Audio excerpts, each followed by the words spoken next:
Depuis le premier jour que vous m'avez connu, je vous ai toujours dit, faisons confiance au président Ouattara.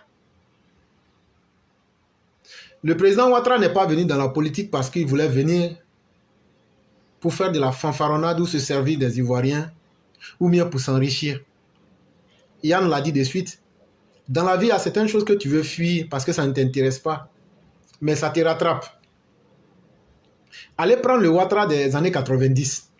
Les gens étaient là. C'est Ouattara des 90 là, on veut. Ah non, c'est ça qui nous manque. C'est le piment là, c'est ça. Mais en ce moment-là, Ouattara ne cherchait pas à être président de Côte d'Ivoire. Donc là, il frappait. Et il n'avait que faire de ce que les uns et les autres pouvaient penser. Mais lorsque Laurent Gbagbo et les politiciens ivoiriens, après que Bédié ait contraint le président Ouattara à aller à Washington, les opposants ivoiriens vont se réunir pour dire si ce n'est pas toi, on ne voit pas un garçon qui peut corriger la politique en Côte d'Ivoire. Le Laurent Gbagbo qui est vivant, allez lui demander. S'il dit c'est faux là, Cyclone, s'il dit c'est faux là, j'ai encore $2000 que je vais donner à quelqu'un. Que moi j'ai dit que Laurent Gbagbo avec une délégation, les génies communaux sont venus demander pardon à Alassane Ouattara à Washington pour venir en Côte d'Ivoire, pour faire politique. Si c'est faux, il y a $2000 qui sont là. Celui qui peut venir dire que c'est faux là. Tu dis seulement c'est faux là. Tu apportes la preuve, ça est là directement, on te donne. Tout le monde entier est témoin. Alassane Ouattara dit je ne viens pas. Parce que ce que j'ai vu avec Bédié là, je ne veux pas que je sois l'homme par qui le désordre va rentrer en Côte d'Ivoire. Les gens lui disent ce n'est pas de ça on parle. On est en train de te parler là, même au sein du PDCI. Les anciens du PDCI disent que celui-là n'a pas un esprit pour réunir les Ivoiriens, mais il a un esprit pour diviser les Ivoiriens. C'est pourquoi on est venu derrière toi. Quand le vieux partait à Paris, là, c'est avec qui il était dans sa voiture pour aller à l'aéroport. Il dit c'était moi Alassane Ouattara. Ils disent à l'aéroport partant là, c'est avec qui il parlait. Il dit c'est moi Alassane Ouattara. Ce que le vieux t'a dit là, est-ce que tu connais? Il dit oui. Bon, nous-mêmes qui sommes venus, on ne connaît pas. Mais toute chose là, il y a une manière de faire les choses. Si tu vois qu'on est venu derrière toi là, tu peux devant nous refuser. Mais ta maman est encore vivante. On va lui dire que c'est la Côte d'Ivoire qui dit de venir. Ça, c'est les paroles de Laurent Gbagbo là. Hein? Ils ont appelé la maman de Ouattara. C'est femme Djoulaou. C'est une fois que tu m'as fait des dieux dedans là, eux, c'est fini. Il dit, ça là, laissez-les va venir. Elle a parlé, après elle est là comme ça, elle dit, souvent même mon pied me fait mal, souvent mes yeux me font mal, et tout ça là, si je viens. Et puis elle a menacé le vieux, hein. Là je mets dans le comique. Elle dit souvent même là, mes yeux ne voient pas clair, souvent même là, ma tête me fait mal, et tout ça là, tu fais que je pense trop, si je mets, je ne te vois pas là, et c'est pas bon d'air. Elle a fait ça jusqu'à, elle a attiré le monsieur là, est venu. Il dit, ah, toujours ma maman se plaint. Et comme je ne veux pas avoir ça sur la conscience, oh, ça c'est cata des femmes. Elle a blagué le petit. Et quand il le fait, c'est le vieux. Hein? Ne vous amusez pas. Ah. Donc le vieux est venu. Quand le vieux est venu, il n'a pas créé RDR. RDR, là, les membres fondateurs, là, il n'y a pas son nom dedans. Donc quand on parle de RDR, les gens disent, ah, s'il est du dans l'affaire de RDR, là, c'est que c'est un Djoula. Hey, RDR, c'est pas partie de Djoula. Voilà. Vous, les Djoula, non, là, on va vous dire ça. C'est pas parti des Djoula, oh. C'est parti des Ivoiriens. Tous les Ivoiriens qui ont été rejetés par le PDCI, là, qui ne voulaient pas être des gauchistes, c'est eux leur parti. Donc retenez ça très bien. Mais il y a eu un petit événement qui a fait que le RDR est devenu, les gens semblent mélanger le RDR avec l'aspect du Nord-Ethnie. Parce que quand un leader fort vient, même si c'est une équipe de Maracana, la poulet va devenir l'homme. Alassane Ouattara, là, même s'il va dans EPP Campement, il va aller jouer Champions League l'année prochaine. Alassane Ouattara, là, même s'il rentre dans le club de quartier, là, ça va devenir boum. RDL, là, les gens disent, ah, comme c'est comme ça, là, ils ont pris, les génies étaient devant un peu. Après, maintenant, Alassane Ouattara. Il y avait un combat qui était là. Il y avait un combat où Bédié avait divisé les Ivoiriens en deux. Selon ton ethnie et selon ta situation géographique. Si tu es du nord de la Côte d'Ivoire, tu es considéré comme citoyen de seconde zone. Un Ivoirien aux origines douteuses. Et donc, assimilé aux étrangers qu'il fallait traquer de toutes les manières. Si tu es de l'Ouest, selon son livre Les chemins de sa vie, tu n'es qu'un danseur compulsif, un jouisseur, un bon vivant.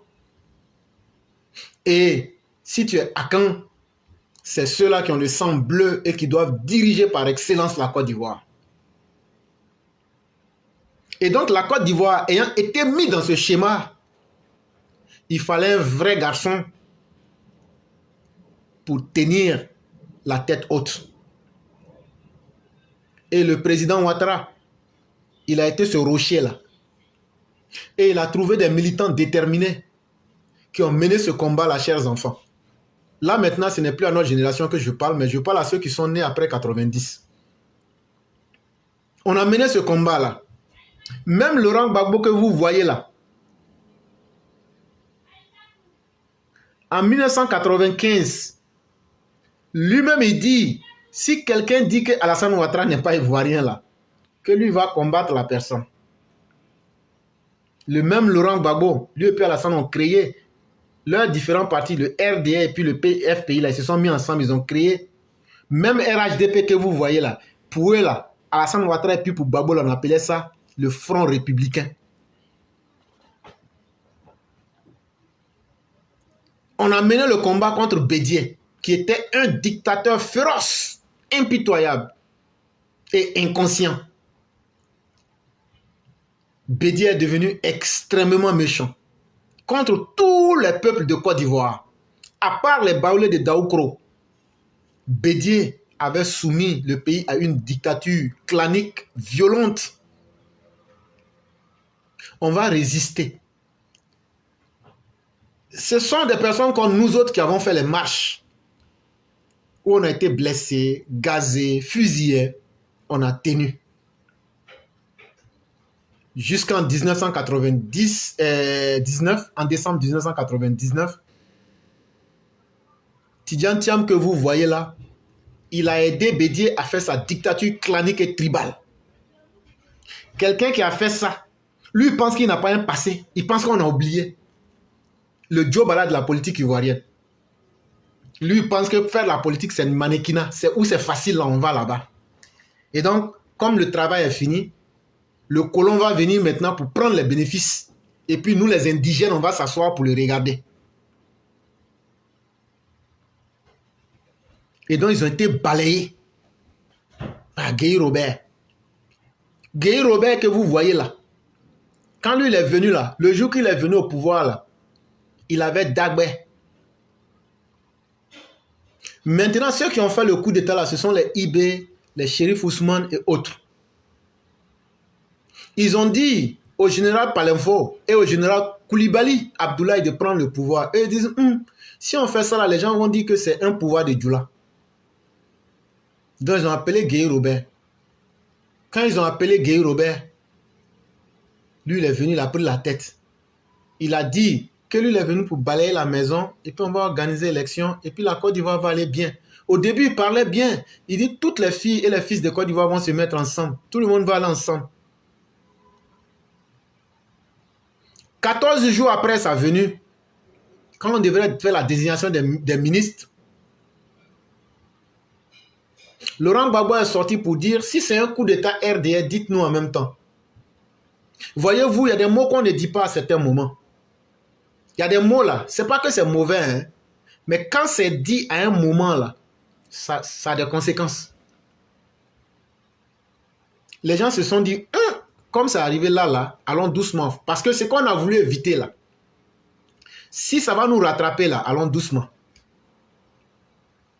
Donc, Ils ont formé le gouvernement. Et Laurent Gbagbo est rentré dans ce gouvernement qu'ils ont formé. Une semaine après, c'était la chienlit. Le début du désordre. Guy Robert se retourne contre ces bienfaiteurs qui l'ont amené au pouvoir. Les Lagrenades, bien d'autres personnes seront tuées de la manière la plus macabre. Le colonel Oulata Gouadi peut témoigner parce qu'il a été un acteur de tout ce qui s'est passé. J'ai dit, les jeunes qui les ont mis au pouvoir, là, ils les ont massacrés méthodiquement sur les conseils de Laurent Gbagbo. Ah non, il y a quelqu'un qui a parlé au téléphone, il a parlé anglais. Le mot qu'il a dit en anglais, il a dit quoi? Moi, je ne comprends pas anglais, mais il a parlé anglais. On a attrapé des gens, les Jean-Jacques Béchaud. On les a condamnés pour ça. Qu'est-ce que ces coups d'État ils ont fait? On allait à la justice, on les a jugés, il n'y a pas de preuve. Après, ils ont organisé coup d'État du cheval blanc. Ils ont tué beaucoup de personnes. Après, ils ont organisé le coup d'État de la Mercedes noire. Ils ont tué beaucoup de ces personnes. Tout ça, c'était sur le conseil de Laurent Gbagbo. Et c'est ce qui va faire que, pour finir, IB va s'exiler. Dans un premier temps, ils vont le poster loin pour pouvoir avoir raison de ces éléments. Ils vont poster IB comme attaché militaire au Canada pour pouvoir tuer tous ces petits. Ce que j'ai dit là, je n'invente rien. Il y a certains parmi nous ici qui ont fait la prison avec des chefs militaires qui sont là actuellement, les shérifs Ousmane là, mais on ne va pas donner les noms. Sinon les gens vont nous reconnaître. Et donc, venait de s'ouvrir la voie d'un génocide contre l'homme du Nord. Et donc, ils vont traquer sur base tribale, clanique, tout ce qui ressemble à l'homme du Nord, ils vont les traquer sauvagement. Mais les parents du Nord, quand tu devais te déplacer de Bouaké à Abidjan, de Lakota à Gagnoa, ou bien d'un point X à un point Y, dans ton cœur là, ton cœur battait. Parce que tu ne sais pas si tu vas arriver vivant, ou même si tu vas arriver mais tu n'auras plus ta carte d'identité. Si tu as carte d'identité, c'est problème. Si tu n'as pas carte d'identité, c'est problème. Quand tu as carte d'identité, on te fait descendre, on te dit de payer. Quand tu dis que tu ne payes pas, on prend ta carte d'identité. Si tu as peur de sortir avec ta carte d'identité, tu prends le risque de sortir. Quand on t'attrape, on dit que tu es un étranger. Donc, qu'est-ce que beaucoup des gens du Nord avaient fait? Ils avaient fait des photos de leur carte d'identité. Et puis, pour ceux qui se souviennent, ils avaient plastifié ça comme l'original. Ils avaient fait plusieurs versions qu'ils gardaient, puis ils laissaient l'original à la maison. Chaque fois, quand on était là, quand on partait dans les excursions, en ce moment, nous on était encore à l'université et autres, tu entends les Djoula dire, tout ça là va finir un jour. Tout ça là va finir un jour. Tout ça là va finir un jour. Ils ont fait ça. Ils ont fait ça. Ils ont fait ça pendant plusieurs années. Comme si les gens du Nord, là, ce ne sont pas des humains, ce ne sont pas des Ivoiriens, ils ne méritent pas d'être en Côte d'Ivoire. Ils ont frustré les gens du Nord, frustré les gens du Nord, humilié les gens du Nord. Simone, les gens ont marché. Elle a dit d'attraper les femmes là, de les violer à l'école de police là-bas. Et puis elle est sortie sur TV5 pour dire que les femmes ont bien mérité qu'on les viole. Après, ils ont mis, vous m'excusez, hein, les choses comme elles se sont passées, je l'ai dit, ils ont mis sable dans devant des mamans des gens pour les violer avec bois. Parce que si on revient sur tout ça là, c'est pour dire qu'est-ce que la Côte d'Ivoire a été. Nul n'est né violent, nul n'est né haineux. Ce sont les circonstances de la vie qui font que quelqu'un devient haineux. Ils ont fait tout ça. Quand les gens veulent marcher, quand tu parles, on te met une balle dans la tête. Il y a un journaliste qui a fait une enquête sur le cacao. Il dit où l'argent du cacao est parti. Vous avez préparé des armes pour tuer les Ivoiriens. Ils l'ont tué à la DST. Le nombre de personnes que Laurent Gbagbo a tué avec les escadrons de la mort. Même les comédiens. On a soupçonné Camara Yerefé H d'être un comédien. Ils l'ont tué. Pourquoi? Parce qu'il est aidé. On a jeté son corps comme un chien. On a notre père, Émile Théé, il a été abattu. Il dit, mais le monsieur a été premier ministre. Au lieu d'aller, il est ivoirien, n'est pas ivoirien là-haut. Permettons-lui d'être ivoirien, manipulons les élections et puis annulons, et puis faisons, il va perdre et puis on va passer. Ils disent non, non, non, non, non. Il faut que lui, Laurent Gbagbo là, lui va écraser Pima de Alassane Ouattara. C'est pourquoi quand tu vois quelqu'un dans la vie, il est misérable là, faut pas t'apitoyer sur son sort. Il faut demander d'abord quelle est sa part de responsabilité dans son état. Quand on va bien t'expliquer là, si on t'a bien expliqué là, tu vas voir que la personne mérite ce qui lui arrive. Ils sont restés dans ça. Ils ont continué. Et quand Laurent Gbagbo a pris le pouvoir, je pense que c'était en 2000-2001, il organise le forum de la réconciliation. Tout le monde a parlé. Le président Ouattara est venu. Il a montré tous les papiers de ses parents, de ses grands-parents.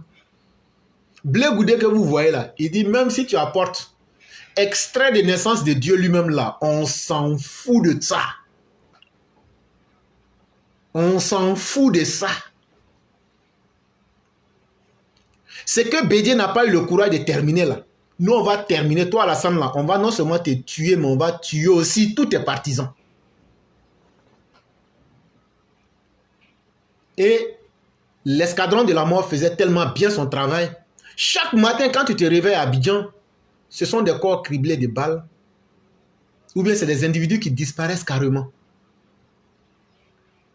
Finalement, au moment de la réconciliation nationale, il y a un premier groupe de militaires qui étaient enfuis au temps de Guéhi Robert. Ils ont demandé à rentrer. Quand ils sont rentrés là, Gbagbo les a tous éliminés. C'est là maintenant, IB a dit aux jeunes gens, les gars, c'est fini. On n'a plus d'espoir. Il faut qu'on se mette sur pied. Si on doit mourir, mieux vaut mourir dignement que de mourir en lâche. Parce que cette histoire, ce n'est pas nous seuls que ça concerne. Ça concerne aussi nos parents qui sont en Côte d'Ivoire. Ça concerne les Ivoiriens dignes qui veulent vivre librement. Ça concerne toute une nation où les filles et les fils doivent vivre en tant que des citoyens égaux. C'est pourquoi dans la rébellion, vous avez eu toutes les ethnies. Vous avez eu Dakouri Tablé. Vous avez eu beaucoup de personnes comme les Fofié Kouakou. Vous aviez eu beaucoup de personnes. Il y avait tout le monde dedans.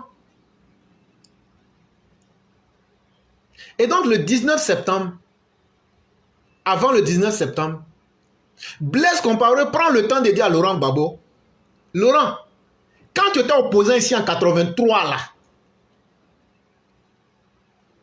et puis le Burkina t'aidait là, depuis notre révolution avec Blaise là, tu avais signé un pacte avec nous. On te donnait 20 millions chaque fin de mois pour soutenir ton mouvement. Tu sais très bien ce qu'on avait décidé.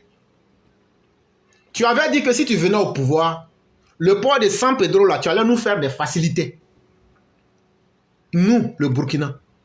Maintenant, à partir de 87, depuis que moi je suis au pouvoir, je t'ai aidé, j'ai continué la même chose. Aujourd'hui là, il y a des enfants qui sont ici. Ils sont contraints d'être en exil. Mais ils ne sont pas simplement des jeunes gens. Ce sont des gens qui ont une formation militaire. Est-ce que tu veux collaborer avec eux pour qu'ils rentrent dans ton pays? Ou bien qu'est-ce qui va se passer? Laurent Gbagbo dit, ah nous on s'en fout, on voit le nom du nageur, si son garçon ils n'ont qu'à venir. Et puis d'ailleurs même là, je ne vends pas la Côte d'Ivoire à quelqu'un. Mais tu avais déjà vendu la Côte d'Ivoire à Laurent Gbagbo. Les 20 millions que tu as pris de 83 jusqu'en 90 là. Il faut multiplier et puis tu paies avec les intérêts. Le deal que tu avais signé là, au moment où tu as dit oui là, tu venais de vendre la Côte d'Ivoire. Donc s'il y a quelqu'un qui a vendu la Côte d'Ivoire, c'est toi Laurent Gbagbo. Et ce que moi j'ai dit là, je n'étais pas là-bas. C'est ton ami Bernard Doza qui nous le dit en public. Sinon moi-même je n'étais pas là-bas. Et tu n'as jamais contesté. Et tu n'as jamais poursuivi ce dernier en justice pour diffamation. Et donc, voulant jouer le gros dos, il joue avec la situation. C'est là Blaise aussi dit, tout près n'est pas loin.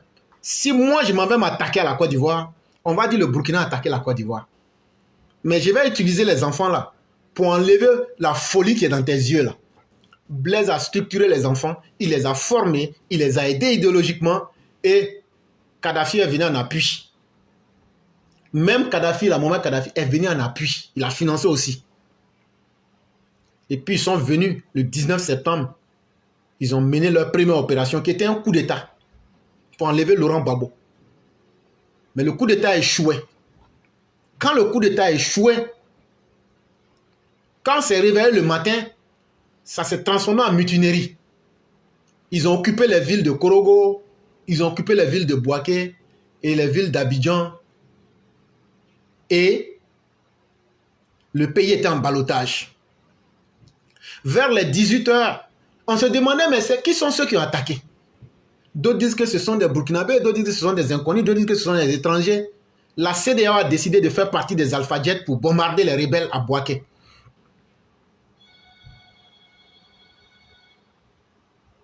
Et là, c'était devenu chaud. Dans la soirée, des coups de fil seront passés et rapidement, on va faire venir Mohamed Ibn Chambas.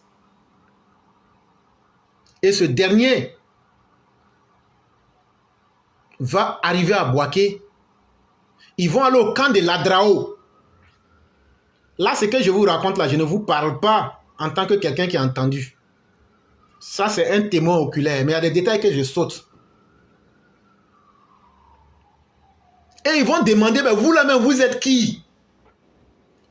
Ah non, nous, voilà ce qu'on est. Et le représentant spécial de la CEDEAO va dire, non, allons doucement, ce sont des Ivoiriens. Et donc, c'est un problème interne à la Côte d'Ivoire. Et donc, ainsi venait de naître la rébellion. Après des atrocités contre les populations, de l'inhumanité absolue contre les populations. Chers parents qui nous écoutez, qui peut accepter que son peuple soit humilié? Qui peut accepter que sa mère soit violée, qu'on lui mette du sable devant? Qui peut accepter que ses fils soient égorgés? Qui peut accepter qu'on casse la tête d'un être humain devant lui parce que c'est un Malien ou c'est un Burkinabé? C'est comme ça que Laurent Gbagbo les traitait. Si vous partez à l'ambassade du Mali et du Burkina, il y a une longue liste de cadavres causés par Laurent Gbagbo. Aujourd'hui, c'est ceux-là qui se sont retournés contre le docteur président. C'est ceux-là qui se sont retournés contre celui qui a mené le combat pour libérer les 7 millions de Maliens en Côte d'Ivoire, les 5 millions de Burkinabés. Parce que les gens ne vous disent pas les vrais chiffres en fait. Il y a 7 millions de Maliens en Côte d'Ivoire et 5 millions de Burkinabés. 3 millions de Guinéens. Voilà les vrais chiffres qu'il faut dire aux gens. Voilà les vrais chiffres qu'il faut dire aux gens. Les Maliens, les Guinéens, les Burkinabés représentent, eux-mêmes, ils sont plus que la population de Côte d'Ivoire. C'est ce qui prend les vrais Ivoiriens là. On ne dépasse pas 13 millions sur les 15 et sur les 30 là. Aujourd'hui, que les Burkinabés, les Maliens, les Guinéens regardent, au moment de Bédié là, comment leur vie était. Au moment d'Henri Konan Bédié, comment leur vie était. Au moment de Laurent Gbagbo, comment leur vie était. Au moment de Guy Robert, comment leur vie était. Et puis qu'ils regardent depuis le 11 avril 2011 comment leur vie est sécurisée, garantie en Côte d'Ivoire. Mais comme on le dit, l'homme ingrat ne se souvient que du mal, ne se souvient que d'aujourd'hui. Parce que ce souvenir du bien qui lui a été fait, c'est comme si lui-même il s'insultait. Aujourd'hui, c'est ceux-là qui se mettent ensemble et qui disent Alassane Ouattara, merci de nous avoir apaisés. Merci d'avoir fait notre combat à notre place. Mais aujourd'hui, on n'a plus besoin de toi. Ceux qui nous maltraitaient là, on va se mettre ensemble aujourd'hui pour te combattre, pour te faire regretter ton bien. Et donc, mesdames et messieurs, quand on vous raconte toutes ces histoires-là, demain, là, nous, on ne sera plus là. Mais il y a des gens qui vont venir dénaturer l'histoire pour vous raconter d'autres choses selon ce qu'ils veulent. Mais confronter les thèses, poser les questions, vous allez comprendre que la rébellion, là, c'était une question de survie pour une partie de la population. Et nous autres, on s'est mis du côté de cette partie de la population. Parce que demain, ça peut être mon peuple à moi. Aujourd'hui, c'est l'autre. Les Juifs que vous voyez là, ce qu'ils font à Gaza là, Hier, c'est eux que Hitler a maltraité. L'histoire du monde est comme ça. Quand tu as été victime de quelque chose là, demain là, tu peux être le bourreau. Et nous, on ne veut pas ça en Côte d'Ivoire. C'est pourquoi on va toujours soutenir tous ceux qui ont été opprimés injustement. Et c'est comme ça que nous, on a grandi. Et c'est cette idéologie-là qui est restée dans notre ADN. On ne soutient pas un être humain. On soutient une volonté de se lier à la vie et de combattre pour que chaque être humain soit digne. Et voilà comment la rébellion va venir. Quand ils sont venus, ils n'ont pas attaqué la maison de quelqu'un. Berthe, moi j'ai vu quelqu'un qui a été exécuté à cause d'avoir volé, parce qu'il a volé un briquet. Ouais. 302 au Carrefour. Il y a un qui s'est fait exécuter pour avoir volé un briquet.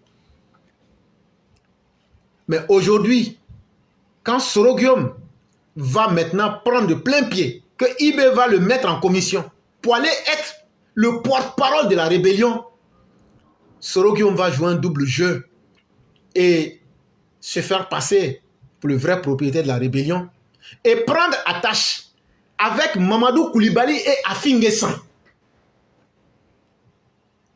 Est-ce que tu m'écoutes bien? Très bien. Mamadou Koulibaly que tu vois là, avec Afin N'Guessan, ils vont finir par s'asseoir avec Soro-Guillaume, ils vont s'entendre. L'attaque de 2004 là, voilà les 3 personnes qui ont préparé. Est-ce que quand les avions venaient bombarder là, qui nous disait que ce sont les avions qui sont quittés à l'aéroport? Qui disait que non, que ce sont des avions pour nos gars? C'est Soro-Guillaume et sa bande. Non, ne vous inquiétez pas. Oui. Non, ne vous inquiétez pas, ce sont nos avions, ce sont les Alpha-Jets là qui sont au camp des choses là, des casses là. Oui. Si tu te souviens très bien, c'est ce qu'ils ont dit à nos parents. Oui, c'est ce qu'ils ont dit, c'est ce qu'ils ont dit. Que non, ne vous inquiétez pas, ce sont nos avions, c'est les avions, les Alpha-Jets qu'on avait au camp des casses là, c'est ça. C'est quand vers les 10 heures, ils ont commencé à bombarder les gens, on voit les gens en train de pisser le sang. Là maintenant, les gens ne peuvent plus mentir. Ils ont commencé à bombarder le 3e bataillon. Ils ont commencé à bombarder l'état-major. Ils ont commencé à bombarder Korogo. Ils ont commencé à bombarder Vavois. Ils ont commencé à bombarder Man. C'est là les gens se sont dit, mais même si on dit que nos pilotes sont fous, ils ne peuvent pas bombarder partout. Mais bien avant cela, Alassane Ouattara est vivant. Bédi est mort aujourd'hui. Quand ils sont partis à Marcoussis, au moment où ils étaient en train de discuter là, Soro-Guillaume, ça est dans Jeune Afrique, pour ceux qui veulent vérifier. Soro-Guillaume et Gbagbo se sont assis. Ils ont signé un deal sur le dos des Ivoiriens, sur le dos du président Ouattara, sur le dos de M. Bédier. Soro-Guillaume venait de vendre la rébellion. Et ça, bien avant, Soro-Guillaume, l'attaque de Daloa, c'est Zakaria qui avait occupé. Soro-Guillaume a vendu le combat là-bas en prenant 2 milliards avec Laurent Gbagbo, qu'il n'a jamais déclaré à quiconque. Donc tout est lié. Et après, ils vont bien planifier l'attaque de novembre 2004. Et ils vont bombarder les populations avec toutes les atrocités que vous connaissez. Et entre-temps, ils vont prendre le soin de maltraiter correctement Chérif Ousmane, de lui faire toutes les méchancetés. Tu as dit quelque chose. Quand Sam Boukari a été neutralisé là, mais le front des mains là, tu sais comment ça s'est passé quand les gars devaient partir là. Tu te souviens de Saya Mabor? Oui. Mais c'était des gens qui avaient été envoyés à l'abattoir. Tous les guépards avaient été envoyés à l'abattoir. Voilà ce qui s'est passé. Ce Soro-Guillaume a tellement tué. Il a tellement détruit au sein de la rébellion que les gens ne peuvent pas se rendre compte. Mais quand on explique ça aujourd'hui, parce que hier, au moment où il n'y avait pas Internet, il y a beaucoup de choses là, les gens ne pouvaient pas faire le lien. Mais c'est avec du recul, avec du temps, qu'on a fini par comprendre tout. Et vous voulez qu'on ne dise pas la vérité aux gens? Des gens qui se sont levés pour venir combattre pour une cause. Toi, tu les prends, tu les mets dans des conteneurs, tu les tues. Bon, tu les as tués pourquoi? Bon, tu étais en palabre avec Cass. Même si on dit que tu avais raison, alors que tu n'avais pas raison, tout était du mensonge. Mais pourquoi tuer ces éléments? Est-ce que la décision d'un chef là, c'est l'élément en question qui est responsable de cela? Et donc voilà autant d'atrocités. C'est plus tard que les pro-Gbagbo vont nous dire Soro Guillaume était dans un deal avec Gbagbo en 2010. Comme il était le premier ministre, chef de la rébellion, il suffisait qu'il reconnaisse les résultats, il devrait être reconduit. Mais ce qui a fait que les choses n'ont pas marché, c'est les Simone avec les blés goudés là, qui ont dit qu'eux ne veulent plus qu'on reconduise Soro Guillaume. Voilà pourquoi Soro Guillaume est venu défendre Ouattara au Golf Hotel. Sinon, il n'est pas venu parce qu'il aime Ouattara. Il n'est pas venu parce qu'il était convaincu du résultat de Ouattara. Mais il est venu parce qu'il voulait se mettre du bon côté de l'histoire. C'est tout. Sinon, le jour qu'ils sont partis, le roi est là, hein, je peux l'ajouter. Le jour qu'ils sont partis à la RTI, là, ils ont menti aux gens, mais est-ce que lui-même il est parti? Non. Il a toujours conduit les gens à l'abattoir. Il a toujours amené la vie des gens à l'abattoir et s'asseoir pour regarder et manipuler les gens. Mais à un certain moment, tu peux manipuler les gens pendant un temps. Tu peux manipuler le monde pendant un bon moment. Mais un jour arrive là, ton mensonge là, ça ne va plus prendre. Et ça, là, grâce à Internet là, on va dire tout ce qu'on sait. On va dire tout ce qu'on a vécu pour que le monde entier sache où on est quitté, où on est arrivé. Et aujourd'hui, vous pouvez vous rendre compte des manipulations de Soro Guillaume. Ce que lui-même il a fait, il n'assume pas.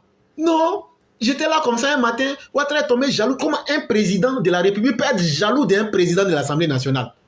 Surtout que c'est toi-même là, il n'avait pas encore, selon la Constitution, 30 ans, 40 ans, tu l'as nommé même. Tu l'as nommé à un poste. Comment tu peux être jaloux de quelqu'un que tu as nommé? Comment Ouattara peut être jaloux? Ouattara a dit, moi là, je ne me présenterai jamais pour être député en Côte d'Ivoire parce que je sais que je vaux mieux que ça. Il dit, la seule élection où lui va aller là, c'est pour être président de la Côte d'Ivoire. Comment lui va être président? Et puis maintenant, il va aller se battre avec toi pour prendre ton poste de président de l'Assemblée nationale. Voilà une manipulation. Deuxième chose, est-ce que devant nous tous ici là, il a un de ses partisans qui a mal au pied là, j'oublie son nom. Il a un de ses partisans là, il a mal au pied comme ça. Quand son nom va me revenir, je vais dire. Kanigi, Soro Kanigi. Mais allez demander à Soro Kanigi, qu'est-ce qu'ils avaient préparé au siège du RHDP en 2019, quand Soro et puis Afoussata dit on gagne, et puis on vient en Côte d'Ivoire, ils ont pris les jets là. Mais ils avaient préparé un coup d'État. Les armes ont été prises dans leur siège là-bas. Parce que c'est facile de parler. Mais si tu mens là, Dieu est là témoin contre tout le monde. Hein. On n'est pas en religion, ne pensez pas que nous sommes des naïfs. On ne fait que mettre les faits vérifiables devant tout le monde.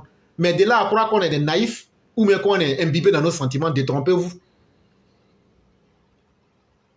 Est-ce qu'on n'a pas pris des armements à Assini qui avaient été cachés dans l'eau? Oui.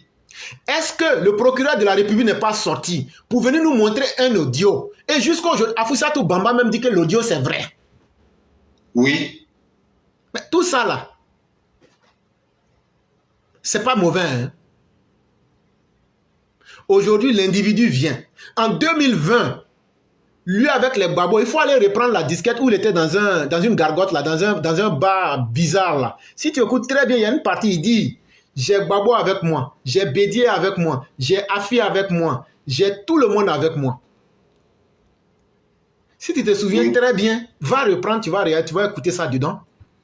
Mais en réalité, tu sais ce qu'ils avaient voulu faire? Non. Sous prétexte que Babo est malade, ils avaient voulu inviter Babo en France. Et tu te souviens de l'émission que j'ai eu à faire où j'ai dit que Bédié et puis Thiam, là, on les a attrapés avec une écoute. Et puis maintenant, ils étaient en train de voir comment il va sortir. Et puis ils ont dit que Macron est au courant, qu'ils ont tout préparé. Tu te souviens de ça, non? Très bien. Voilà. Donc là, ils devaient faire sortir. Si Bédié avait pu sortir, ils allaient faire venir Laurent Gbagbo et ils allaient faire une déclaration pour s'aimer le feu. en Côte d'Ivoire. C'était ça leur plan. Mais pour lui aujourd'hui, tout ça, il n'a rien fait aux Ivoiriens. Le nombre de morts que ça a coûté, chers parents, puisque ce n'est pas lui-même qui est mort là, il s'en fout de la vie de quelqu'un. Une vie n'est pas meilleure qu'une autre. Et après, il va organiser les attaques de Kafolo pour tuer nos militaires. Il y a près de 11 ou 12 militaires qui vont mourir, des pères de famille. Ça, c'est pas grave. Après encore, il va organiser l'empoisonnement de Hambak. Il va venir boire du champagne devant tout le monde pour fêter la mort d'un être humain. Ça, c'est pas grave. Bien avant ça, comme s'il avait l'horloge interne de tout le monde, il avait programmé et planifié la mort d'Amadou Gon Coulibaly. Je ne peux pas dire que c'est lui qui l'a tué, mais ce que je sais par contre, c'est qu'il avait dit, puisque Amadou Gon avait été choisi comme le président du RHDP pour aller aux élections, Soro Gueye m'a dit avant ces élections-là que le monsieur ne sera pas suffisamment vivant pour être présent pendant les mois d'élection. Et donc, voyez-vous autant de crimes. Aujourd'hui, comment la femme, les parents d'Amadou Gon Coulibaly se sentent? Comment les parents d'Hambak se sentent? Et donc, il faut passer de perte à profit les sentiments, les difficultés, les amertumes de ces familles-là. Nous, les anonymes, tout ce qu'on a perdu, il faut laisser tomber parce que toi, tu t'appelles Soro Gueye. Soro Gueye, ça suffit. Ça suffit. Personne n'a peur de toi ni de tes partisans. Venez seulement déclencher. C'est là que vous allez connaître. Aujourd'hui, ne sait plus rien. On va s'en prendre à ma famille. Quand on va être en privé, là, je vais te dire ce qui est arrivé à sa famille. Ce n'est pas quelque chose de grave, mais je vais t'expliquer ça. Ok. C'est maintenant, vous savez que la peur est en train de venir. Est-ce qu'on ne vous a pas dit ici que quand vous allez faire un petit mouvement, on va pédaler vos familles? Moi, je vous ai dit ça ici. Les gens sont là, les gens passent. Sundiata vous a dit un truc. On n'est pas là pour s'amuser. Nous ne sommes pas des bambins. Ça, il faut que les gens arrêtent. Vous pensez qu'on est là, c'est vidéo en fait. Notre vie là, c'est pas vidéo. C'est nous, notre vraie vie qu'on a vécue. Ce qu'on a vécu là, ça fait partie de notre vie là. On va continuer à défendre ça. Et donc, ce n'est pas un amusement, ce n'est pas une histoire. C'est pourquoi quand je vois les cadres du RDS s'amuser, ça me fait mal quoi. Parce que vous sous-estimez la détermination de nous les militants. C'est parce que tout le monde ne peut pas être à une place de gestion publique. Sinon là, si le président Ouattara avait eu les vrais hommes qu'il faut autour de lui là, il y a beaucoup de choses on dit aujourd'hui là. J'ai dit pays là, elle est tranquille. Mais Dieu ne donne pas tout à un homme. Quand Dieu te rend fort là, il va te tester avec la médiocrité. Et quand Dieu te rend médiocre là, il va mettre des gens efficaces autour de toi. La vie est comme ça. Dieu même ne donne pas tout à quelqu'un. Donc le cyclone, si j'ai raconté tout ça, c'est pour dire à ceux qui vont vouloir dénaturer l'histoire, pour dire rébellion est mauvais, c'est comme si c'est comme ça. Il faut aussi rappeler que tuer parents des gens aussi est mauvais. Faire escadron de la mort pour tuer les parents des gens aussi, c'est mauvais. Faire violer les gens, les femmes des gens, et puis sortir pour applaudir comme Simon l'a fait, c'est mauvais aussi. C'est tout ça qu'on a mis ensemble là. Comme c'est des êtres humains qui veulent vivre aussi là. Ils disent, bon, nous là, on n'a pas un village au Burkina, on n'a pas un village au Ghana, on n'a pas un village quelque part là. En tout cas, soit on divise la Côte d'Ivoire en deux, ou bien on vit ensemble, mais il faut que tout le monde soit respecté. Voilà comment la rébellion est née. On a mené tout ce combat là. Soro Gueye a fait toutes ces manigances. Aujourd'hui, c'est lui qui vient, et puis maintenant, il veut venir chier sur ce combat. Il n'y a pas de problème. Mais tu vas être capable aussi de nous dire, si ce combat-là, c'était un faux combat, là, tu vas aussi le dire en face de tout le monde. Parce que quand tu vas te lier aux malfaiteurs, aujourd'hui, parce que toi, tu veux être président, tu seras obligé de nous dire que le combat, là, c'est un faux combat que tu as mené. Là, au moins, tu seras en harmonie avec ta position du moment. Donc, tu savais que tu menais un faux combat, et puis tu as fait tuer les Ivoiriens inutilement. Maintenant, si tu dis que c'est un vrai combat, tu te pièges. On va te demander, mais comment se fait-il que tu te rebelles? Comment se fait-il qu'aujourd'hui, tu te retournes contre le combat de vérité que tu as mené? Donc, dans les deux cas, tu t'es mélangé toi-même. Mais on est là, on te regarde. Tu ne vas plus t'amuser avec la vie des Ivoiriens, comme ça a été dit par le passé. Parce qu'il y a des Ivoiriens dignes comme nous autres. On va informer les Ivoiriens clairement pour qu'ils puissent décider de leur destin. Et tu n'auras aucun soutien en Côte d'Ivoire, à part tes minoritaires de partisans. Et eux aussi là. La suite là. Même si on dit que tu es parent, 4e génération de la personne, ils vont vivre ça. Et de manière très fatale. Parce qu'à un moment, trop c'est trop, ça suffit.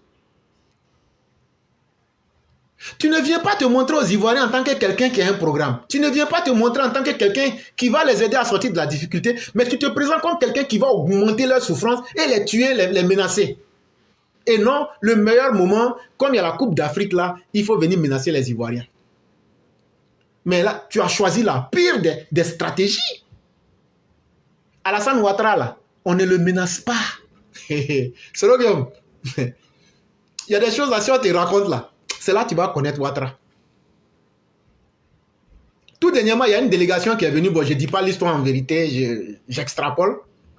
Genre, non, on veut essayer de mettre le vieux dans le truc pour essayer de le mélanger. Hey, le vieux leur a dit les cassa. Il leur a dit les bé. Eux-mêmes, là, ce qu'ils ont dit là, ils ont dit le contraire. Ils disent, ouais, c'est vrai. Hey, à un certain moment de la vie, là, c'est comme le berger à les bœufs. Même si tu n'arrives pas à parler le langage des bœufs, là, il faut connaître les raccourcis. C'est important. Alassane Ouattara, il n'est plus à la fin, il n'est plus au début de sa vie. Qu'est-ce qu'il n'a pas eu? C'est au moment où tu as tout eu, tu as tout fini, là, que tu vas devenir lâche. Mais ça, c'est quelle vie? Mais demain, Dieu va nous dire qui avait raison. Il faudrait qu'on sache qui avait raison. Et dans un combat où on doit savoir qui a raison, là, ce combat-là ne finit pas tant que la vérité n'éclate pas au grand jour. Et donc, il faut t'apprêter pour ça. Donc, ceux qui sont en train de dire pardonner tout ça, là, c'est pas grave. La prochaine fois, fasse Dieu que leurs parents meurent. Fasse Dieu que leur maman, leur soeur soient violées. Là, comme ça, demain, là, quand eux-mêmes ils vont venir, on va dire, bon, quand vous êtes les exemples les plus récents, on va les tous demander pardon. Là, maintenant, vous allez savoir que ceux qui sont morts là, c'était des vrais êtres humains. Ils avaient des noms, ils avaient des prénoms, ils avaient des villages, ils avaient des parents, ils avaient des pères, des mères, des soeurs, des petites sœurs. Mais aujourd'hui, là, Soro Guillaume et ses criminels les ont réduits à néant. Et vous voulez qu'on pardonne ça? Vous voulez qu'on... C'est vous qui êtes plus généreux que Dieu. C'est Dieu qui n'est plus intelligent. C'est votre problème. De la même manière que vous demandez pardon là, nous on demande que la violence que Soro Guillaume a là, il faut qu'il nous amène ça aussi. Ce qu'il peut faire de pire là, il n'a qu'à faire en même temps. Et puis maintenant ça va finir. Mais on ne peut pas continuer à gérer la Côte d'Ivoire dans les chantages. Le politicien qui a maîtrisé Bédié là, il s'appelle Alassane Ouattara. Le politicien qui a maîtrisé Laurent Gbagbo là, il s'appelle Alassane Ouattara. Le politicien qui a maîtrisé Simone Eivé, il s'appelle Alassane Ouattara. Le politicien qui a maîtrisé Blé Goudé, il s'appelle Alassane Ouattara. Le politicien qui a maîtrisé le fondateur du journal Le National là, Tapé Koulou là, il s'appelle Alassane Ouattara. Le politicien qui a maîtrisé Afinguessan, il s'appelle Alassane Ouattara. C'est pas toi un menu frétin de basse zone. Mais tu vas voir ce qui va t'arriver. Alassane même va même pas salir ta main. Mais tu vas voir ce qui va t'arriver. Et donc le cyclone, je vais m'arrêter là pour te permettre de faire la conclusion et de dire surtout merci à nos auditeurs. Merci à tous ceux qui nous suivent. Merci à tous ceux qui nous font confiance. Ayons le courage de dire la vérité sur notre vie. La rébellion, le combat a été noble, mais ça détruit la vie de beaucoup. Mais on a accepté ce sacrifice-là. On garde ça en nous pour que la Côte d'Ivoire se sente mieux. Mais quand quelqu'un veut venir rééditer encore ça, on va lui dire trop, c'est trop. Et on va imposer une fin de non-recevoir. Personnellement, je dis merci à tous ceux qui nous suivent. Merci à tous ceux et toutes celles qui veulent la vérité. Moi, je n'ai pas dit que ce que j'ai dit là, c'est inscrit dans le marbre pour dire que ça là, c'est ça ou rien. Mais en tout cas, c'est ce que je sais honnêtement que j'ai dit. Et je dis que s'il y a d'autres versions que les gens les amènent, comme on est encore tous vivants là, je lance aussi un défi à tous ceux qui sont des intellectuels, qui sont des libres penseurs ou qui sont encore des personnes qui veulent savoir la vérité, vous pouvez nous inviter dans n'importe quel plateau. Et si vous avez des gens sûrs qu'il y a une version contraire de ce que je viens de dire, ou même de ce que nous disons ici, là, on va s'asseoir, on organise quelque chose et puis on parle devant tout le monde. Et puis on pose les vraies questions sans faux fuyant. Et là, vous aurez encore l'attitude de bien comprendre ce qui s'est réellement passé pour nous conduire à aujourd'hui. Et que les gens veulent reprendre encore, comme si la Côte d'Ivoire, c'était un foutoir. Où chaque 10 ans, il faut nous ramener en arrière pour tuer les filles et les fils de la Côte d'Ivoire. À un moment, ça suffit. Il y a quelle raison qui peut faire aujourd'hui qu'un Ivoirien doit aller tuer un Ivoirien? Je peux ne pas aimer Alassane Ouattara, mais organisons-nous et allons le battre aux élections. Soyons plus puissants que lui politiquement, c'est tout. Et donc, merci à tous ceux qui nous suivent. Merci infiniment à vous-même. Continuons à dire ce que notre vie a été. C'est la seule chance que nous avons. Le cyclone, tu vois, la vie là, quand tu nais là, tout le monde est content. Quand tu vis, si tu es riche, tu es l'ami de tout le monde. Mais quand tu es pauvre, tu es l'ami de Dieu. Mais quel que soit là où tu te situes, après un temps, vient la mort. Et quand tu meurs, que tu as été l'ami des hommes ou l'ami de Dieu, ce sont peut-être quelques personnes qui se souviendront encore de toi pendant un temps. D'autres à travers une photo, d'autres à travers un objet que tu as laissé. Et d'ici qu'on va parler de 10 ans, 20 ans, tout le monde t'a oublié. Mais ce jour-là, nos paroles seront là. On ne sera plus là, mais on va dire, mais ce sont des gens qui parlaient. C'était des êtres humains. Et voilà ce qu'ils disaient. Et ça va permettre aux générations à venir de se corriger. Et de se dire, ceux-là n'ont pas vécu inutilement. Ils n'ont pas eu honte de cacher leur propre vie. Et ils ont dit, ils ont parlé. C'est ce qui permet. Et c'est pourquoi moi j'ai du mal avec les musulmans qui ont condamné leur islam après l'époque des Tabinat. C'est-à-dire, 200 ans après le prophète, ils ont bloqué l'islam. Plus personne ne doit réfléchir. Tout ce qui est là, il y a tel qui a dit ça, il y a tel qui a dit ça, il y a tel qui a dit ça. Mais toi-même, tu fais quoi? Toi-même, tu fais quoi aujourd'hui pour que demain, on t'utilise pour dire tel avait fait ça? Et dans le cas, ils étaient dans leur présent, là, c'est ce qu'ils ont fait, c'est ce qui t'aide aujourd'hui. C'est à nous de faire quelque chose pour que les générations de demain se disent non, le monde n'a pas été unipolaire, le monde n'a pas été un seul sens. Il y avait plusieurs versions. Et donc, en fonction des versions-là, ils seront intelligents comme nous. Ils vont prendre et puis ils vont comparer. Et puis ils vont se dire, bon, voilà la vérité, voilà le faux. Mais si on se tait tous, notre vérité va devenir un mensonge. Notre existence va disparaître parce qu'on n'a pas pris le temps de parler. Et donc là, nous encourageons tous ceux qui veulent parler. Même si vous êtes de l'opposition. La seule chose qu'on vous dit ici, là, il ne faut pas insulter quelqu'un. Ah, parce que si tu insultes là, ça là, nous-mêmes là, on aime ça. On va te faire ça propre. Toi-même, tu seras étonné. Tu vas dire peut-être qu'on a lavé sa bouche avec médicaments d'insulte. Ne pas aimer quelque chose, ça ne veut pas dire qu'on ne peut pas faire. Deuxième chose, ici là, vrai là, quand il parle là, il faut apporter la preuve, tu déposes.